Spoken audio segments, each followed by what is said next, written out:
Bienvenue sur Africa 24 pour cette nouvelle édition du Non-Stop Info. Au sommaire, élection législative en Tunisie ce 26 octobre. Au cœur des programmes des candidats, la situation socio-économique du pays. Les mentalités changent et la société évolue. Elles sont donc de plus en plus de femmes à entreprendre, mais pas encore assez pour favoriser véritablement le développement économique du continent.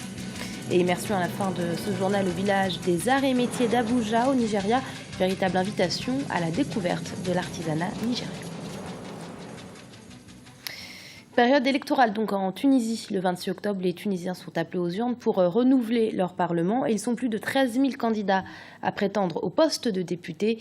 Parmi eux, Nadia Chehben, tête de liste d'Union pour la Tunisie, sécurité, économie et droits de la femme. Autant de thématiques abordées dans son programme. Hanenfa.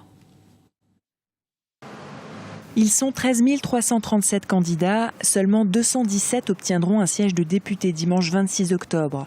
La Tunisie renouvelle son parlement 10 mois après l'adoption de sa constitution. Plusieurs enjeux s'imposent pour ce scrutin, la sécurité et la lutte contre le fléau du terrorisme. La situation socio-économique interpelle aussi les Tunisiens. Il y a des ressources aujourd'hui en Tunisie. Contrairement au choix de certains qui ont été faits d'aller creuser, chercher de la dette, aujourd'hui, on a par exemple, au niveau de l'évasion fiscale, ça correspond à entre 10 à 20% du budget de l'État. Donc si vous mettez un plan pour récupérer, ne serait-ce que sur la base, sur cette marge d'évasion fiscale, vous récupérez quasiment un point de croissance. Et donc c'est du 15 000 emplois à créer uniquement en ressources internes. Des ressources féminines en majorité, la démographie tunisienne bascule du côté des électrices, désormais plus nombreuses que les électeurs. Mais dans ce pays bastion du droit des femmes en Afrique du Nord, les candidates aux élections ne sont que 12% à être tête de liste. Aujourd'hui, la féminisation des cadres politiques et en même temps associatifs, parce que c'est aussi le cas dans les associations où il y a une majorité de femmes présentes sur le terrain, fait que c'est celles qui maintiennent le cap par rapport aux vrais objectifs à réaliser aujourd'hui. C'est celles qui sont en train de sauver le pays, qui sont en train de travailler. Mais en même temps, c'est celles qui sont discriminées et qui sont écartées et exclues. 4 ans après la révolution du jasmin qui conduisit à la chute du président Zine El Abidine Ben Ali, la Tunisie se prépare à une autre élection capitale, celle du président de la République.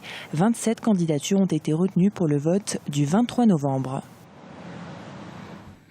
Dans le reste de l'actualité, Bangui a accueilli ce samedi une délégation de la médiation internationale dans la crise centrafricaine. Une visite au cours de laquelle cette délégation a rencontré les autorités, mais aussi les groupes armés sévissant dans le pays. Cette nouvelle étape de pourparlers sur initiative du médiateur dans la crise, le président Denis Sassou Nguesso, a défini les priorités visant à ramener la stabilité dans le pays. Parmi celles-ci, la sécurisation de Bangui, la capitale. Et c'est un véritable défi, comme nous l'explique le président de l'Institut international de gestion des conflits, Kag Sanoussi. Beaucoup de gouvernances en Centrafrique se sont faites sur une base, je dirais, quasiment clanique. Et donc la gestion du pouvoir qui est clanique fait que quand vous gérez avec une partie de la population, cela veut dire automatiquement que l'autre partie se sent négligée. Ça, c'est des raisons endogènes.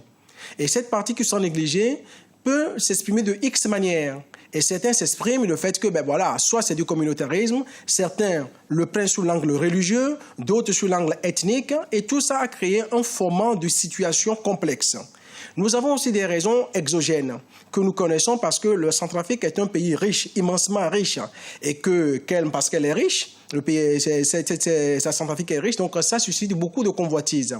Et nous pensons aujourd'hui qu'avant d'aller aux élections, il est important de revoir tous ces problèmes. La malgouvernance, les problèmes de communauté, les problèmes religieux qui se posent dans ce pays, il faut prendre le temps de les régler. Du 29 au 30 novembre se tiendra à Dakar, capitale sénégalaise, l'élection du secrétaire général de la francophonie.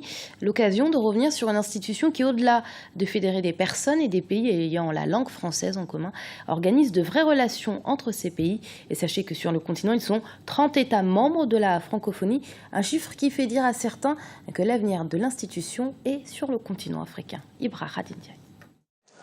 Sénégal, Canada, Belgique, Haïti, le Laos ou encore la Nouvelle-Calédonie, ils sont au total 77 pays membres ou observateurs de l'Organisation internationale de la francophonie et on les retrouve partout sur les 5 continents. 57 États et gouvernements membres à part entière, 20 États observateurs et 3 États associés. 30 pays africains sont membres à part entière de l'Organisation internationale de la francophonie. C'est dire la place du continent au sein de l'institution francophone. La francophonie, comme je vous l'ai dit, est un partage beaucoup plus africain aujourd'hui qu'européen. Parce qu'il y a plus de pays africains francophones que de pays européens, par la France, la Belgique. On n'avait pas de pays francophones. Bien entendu, il y a le Canada, qui est un pays francophone, partie du Canada. Donc la francophonie, c'est beaucoup plus africain qu'autre chose. Donc le français est une langue de partage, aujourd'hui qui n'appartient plus aux Français, parce qu'il y a plus d'Africains qui parlent français que de Français qui parlent français. D'une organisation à caractère culturel, la francophonie est allée au fil des années bien au-delà de ses prérogatives pour certains. Mais pour ses détracteurs, les influences de la francophonie dans le monde sont minimes. La francophonie a pour objectif d'améliorer le niveau de vie de ces populations en les aidant à devenir les acteurs de leur propre développement. Un objectif qui est loin d'être atteint aujourd'hui. Je pense qu'il faudrait changer de paradigme. Il faut que la francophonie ne soit pas simplement un lien linguistique et culturel. Il faut que cette francophonie économique devienne une réalité. Il faut que cette coopération entre les jeunes du Nord et les jeunes du Sud devienne une réalité et que non seulement avec les grandes entreprises, mais il faudrait qu'il y ait une approche qui soit appliquée au niveau de la base. Donc le secteur économique local est un aspect extrêmement important à développer dans l'espace francophone, mais également il y a cette fluidité de transport des biens et services entre les pays francophones qui peut aussi favoriser le développement économique des pays francophones. L'élection du secrétaire général de la francophonie aura lieu à Dakar du 29 au 30 novembre prochain, lors du 15e sommet de l'organisation, un sommet dont le thème « Femmes et jeunes en francophonie, vecteurs de paix, acteurs de développement » est plus que jamais d'actualité. Le Rebranding Africa Forum qui s'est tenu à Bruxelles ce 18 octobre visait à favoriser l'émergence de l'Afrique à travers les propositions et solutions des acteurs du continent. Parmi ces propositions, la redynamisation de l'entrepreneuriat féminin, car les femmes sont encore trop peu à entreprendre. Et pour cause, faire sa place dans un milieu très longtemps réservé aux hommes n'est pas chose aisée, mais la société évolue et les femmes sont persévérantes. Ibra Khadindiaï. Les femmes participent activement à l'économie africaine. Toutefois, elles rencontrent de nombreuses difficultés dans leur désir d'entreprendre. Elles doivent se battre plus que les hommes pour trouver leur place. En plus des croyances socio-culturelles qui bloquent le désir d'entreprendre des femmes, ces dernières sont confrontées également à de nombreux obstacles pour le financement de leurs projets. Grâce à leur pugnacité, certaines réussissent malgré les préjugés et les contraintes à faire reconnaître leurs compétences. C'est le cas de Mme Henriette Caboret, une femme qui a intégré avec succès dans les années 1970 le secteur du bâtiment et les travaux publics. Je me suis imposée, j'ai prouvé par ma compétence, mon professionnalisme et ma rigueur que je pouvais être dans ce domaine et faire mieux qu'un homme. Et c'est ce que j'ai prouvé à tout le monde. En fait, la femme c'est quoi? La femme dans le secteur du bâtiment, on n'est pas accessible au crédit. Les banquiers peuvent le prouver, M. Diawara est là. La femme va déjà avec des présomptions de fragilité, d'incapable. Les hommes ont la facilité, ils ont des garanties, ils ont des titres fonciers. La pauvre femme a quoi? Rien du tout. La place de la femme dans l'émergence doit être de premier plan car leur capacité de bonne gestionnaire n'est plus à démontrer sur le continent, dont elle représente plus de 50% de la population totale. La femme est en effet l'épine dorsale de nombreuses activités économiques et devrait susciter l'intérêt des investisseurs pour plusieurs raisons.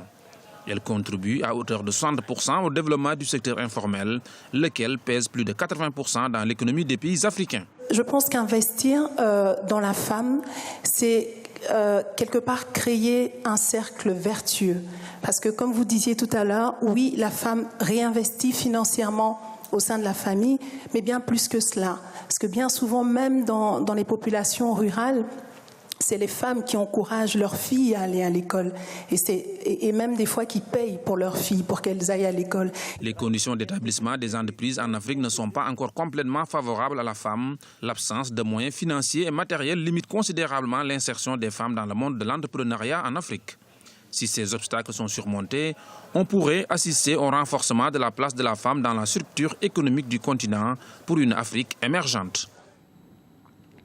Et voyage à travers les beaux-arts d'inspiration africaine avec le village des arts et métiers d'Abuja au Nigeria, un endroit où le visiteur peut admirer ou acheter quelques symboles de la culture nigériane, mais qui n'a cependant pas encore la renommée internationale souhaitée. Découverte de ce lieu avec notre correspondante à Folake Oyinloye, commentaire d'Ibrahima Dindiaye. Le village des arts et métiers d'Abuja est l'un des endroits où le visiteur peut admirer et acheter quelques symboles de la culture nigériane. Statuettes, sculptées, colliers et bracelets de perles, masques africains traditionnels, sacs en cuir, ici le regard est sans cesse attiré par des œuvres artistiques, les unes plus originales que les autres. Le village des arts et métiers d'Abuja est un centre de promotion et d'exposition de l'art créatif nigérian.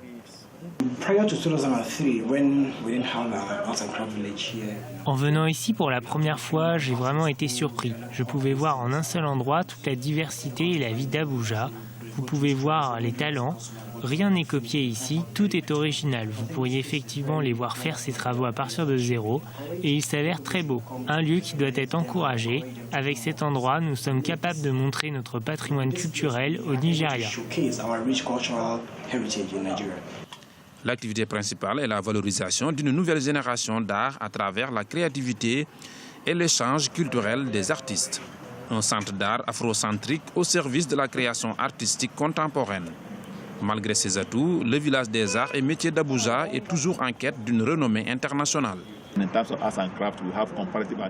Pour ce qui est des arts et de l'artisanat, nous avons un avantage comparatif par rapport aux autres pays. Je connais les pays qui ont promu et encouragé les arts et l'artisanat.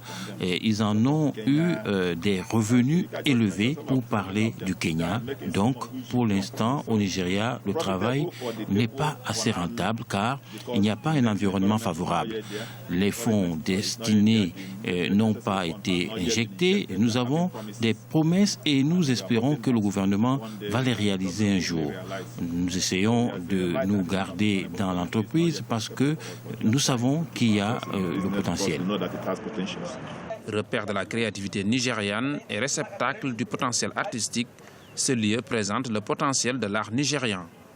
Mais le village des arts et métiers d'Abuja a vocation à promouvoir l'art nigérian à l'étranger, un défi urgent à relever. Et c'est la fin de ce journal. Merci de l'avoir suivi. Restez sur Africa 24. L'info continue.